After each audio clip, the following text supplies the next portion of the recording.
Special need athletes game के बाद अब रिलैक्सेशन एक्सरसाइजेज कर रहे हैं। और ये देखें सारे स्पेशल नीड के बच्चे माशाल्लाह ग्राउंड में,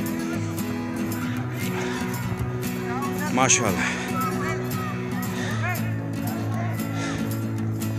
आज फ्लोर बॉल का ट्रेनिंग सेशन था और इसमें देखें एबटाबाद के सारे स्पेशल स्कूल के जो स्पेशल नीड बच्चे हैं, एथलीट्स हैं फ्लोर बॉल के लिए, वो इसमें प्रैक्टिस कर रहे हैं। माशाल्लाह माशाल्लाह।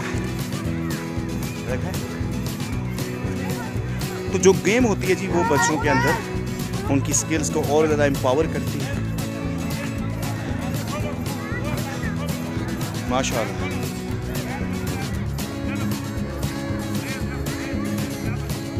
ये हैं स्पेशल नीड के इंटेलेक्चुअल डिसेबिलिटीज़ के साथ बच्चे।